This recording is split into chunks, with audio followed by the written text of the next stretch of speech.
Aziz bolajonlar, bugungi yangi mavzumiz burchakni transpartiv bilan o'lchash. Transpartiv bu aylananing yarim shakli demakdir. Transpartivda 0 dan boshlab 180 gradusgacha bo'lgan sonlar yozilgan. Demak, bundan kelib chiqib har bir shkala bizga 1 gradusni anglatadi. Transpartiv tashqi shkala, ichki shkala va asos bilan markazdan iborat. Biz qanday qilib burchaklarni o'lchaymiz? O'tgan mavzularimizda biz burchak turlari bilan burchak haqida anchagina ma'lumotga egamiz. Demak, biz burchak turlaridan to'g'ri burchak, o'tkir burchak va o'tmas burchak, yoyiq burchaklar haqida bilimlarimizni oshirganmiz. Endi bugungi darsimizda biz mana shu o'rgangan bilimlarimizni, o'rgangan burchaklarimizni transpartiv bilan o'lchashni va transpartivdan qanday qilib foydalanishni o'rganishimiz kerak ekan. Demak, biz xohlagan bitta burchagimizni, ya'ni bu to'g'ri burchagimizni uchini, ikkala tomonning birlashgan uchini aylana markaziga joylaymiz va bir tomoni 0 gradusga to'g'rilanadi va bir tomoni 0 gradusga to'g'rilaymiz. Ikkinchi tomoni esa bizga mana shu burchakning gradusini aniqlab beradi. Demak, ikkinchi tomonimiz mana ko'rib turganingizdek 90 gradusga keldi. Demak, 90 gradus bilan o'lchangan burchaklar bu to'g'ri burchak deb ataladi. Ikkinchisini ko'rib chiqamiz. Biz o'rgangan edik. Demak, 90 gradusdan kichik bo'lgan burchak qanday nomlanadi? Juda ham to'g'ri. O'tkir burchak deb ataladi. Demak, o'tkir burchagimizni necha gradusdaligini topishimiz uchun biz burchakni aylana markaziga joylaymiz. Mana aylana markazi va albatta uning shu tomoni 0 gradusga qaratiladi. Va ikkinchi tomonidan biz gradusni aniqlaymiz.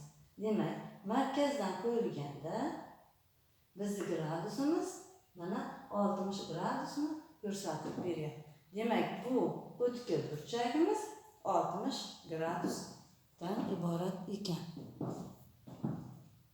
Keyingi burchagimiz mana ko'rib turganingizdek nima deb nomlanar edi? Juda ham to'g'ri. Yoyiq burchak. Demak, biz bu yoyiq burchagimizni aylananing markaziga joylaymiz va uning bir tomoni 0 gradusga qaratiladi. Endi e'tibor bering.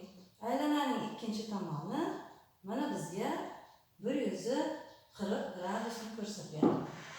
Biz o'rgangan edik. 90 gradusdan katta bo'lgan burchaklar yoyiq burchaklar deb atalishini. Aziz bolajonlar, biz transpartivdan qanday foydalanishni bilib oldik. Ana endi bugungi darsimizni yanada mustahkamlash uchun kapalakka yordam metodidan foydalanamiz. Aziz bolajonlar, bu metodda biz tabiatimizni juda ham sevamiz. Tabiatimizni go'zalligi uchun biz o'z hissamizni qo'shishimiz kerak. Demak, bugungi metodda biz mana shu kapalakka yordam berishimiz kerak. Uning uchun biz mana bu yerda yozilgan shakllarda, rasmlar orqalarida sizga bir necha savollar berilgan. Mana shu savollarga javob berasiz va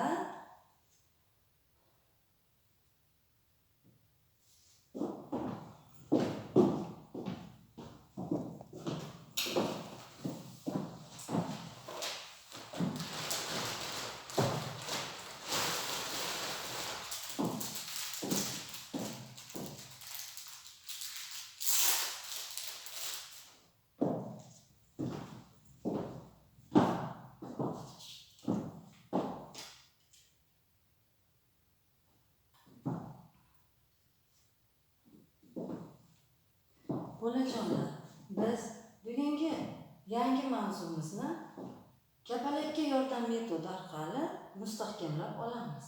Demak, tabiatni hammamiz sevamiz. Tabiatga o'z hissamizni qo'shish uchun, go'zallik yaratish uchun, mana shu go'zallikka o'z hissamizni qo'shish uchun biz kapalakka yordam berishimiz kerak.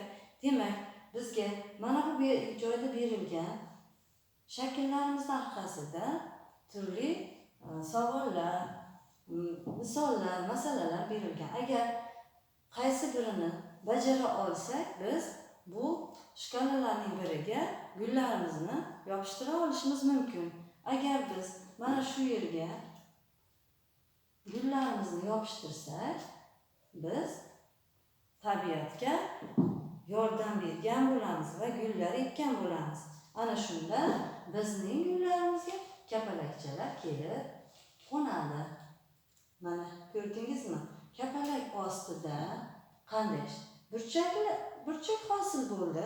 Yaxshilab e'tibor beramiz.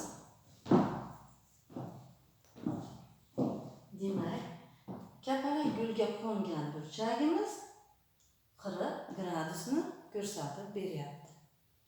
Keyingi savolimizga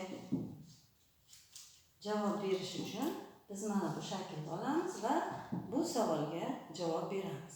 Hop, javob bera olgan o'quvchi mana bu yerga o'z gulchalarini o'rnatadi.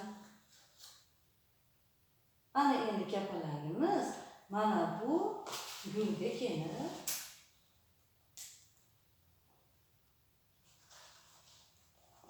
qo'nadi. Mana aziz bolajonlar, bugungi darsimizda siz o'zingizga kerakli ma'lumotlar va bilimlarni oldingiz degan umiddaman.